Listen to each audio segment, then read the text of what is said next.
تخيل معايا ربنا لما يجي يسألك كده هل صمت، فانت تروح قايل له طبعا يا رب صمت، ده انا حتى ما كنتش بفوت ولا صوم، وحتى الاربع والجمعة كنت مواظب عليهم.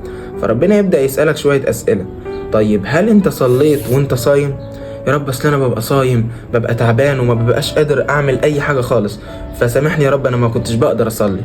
فربنا يقولك تمام ماشي. ربنا يسألك السؤال التاني ويقولك طب وانت صايم كنت بتحاول دايما انك تعرف اللي حواليك انك صايم، ولا كنت فعلا صايم لربنا؟ يا رب ودي فيها ايه؟ طب ما انا لازم اعرف كل الناس ان انا صايم، ولازم يعرف ان انا شخص كويس ويعني بحبك يا رب، ما انا لازم ابين ان انا بحبك واعرفهم ان انا صايم. ربنا يقول لك طب هل بطلت القعده اللي بتقعدها اللي دايما بتنم فيها على ده، وتقعد مع ده تنم على ده، وتقعد مع ده تنم على ده؟ هل بطلت ده كله؟ يا رب بصراحه اصل القعده دي بتبقى حلوه ما بقدرش استغنى عنها ابدا. طيب ربنا يسألك تاني ويقول لك هل بطلت ان يبقى في من جهتك حقد لأي شخص قدامك؟ بصراحة يا رب هو بيبقى فيه، لان في ناس كده احسن مني، وانا بصراحة مش عارف هم احسن مني ازاي، اشمعنى هم يبقى عندهم ده كله يعني وانا ما يبقاش عندي؟ فربنا يسألك سؤال كمان يقولك هل بطلت الحاجات اللي فعلا وحشة والحاجات اللي بتمنعك عن ربنا وبتضعف علاقتك بيه؟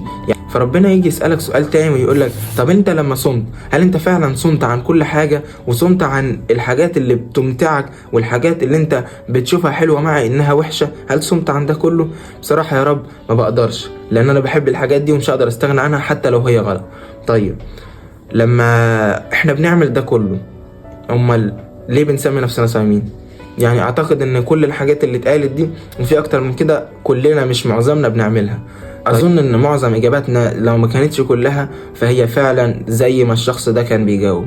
فاحنا المفروض كل واحد فينا يراجع نفسه ويقعد مع نفسه كده ويحاسب نفسه زي ما السيد المسيح علمنا.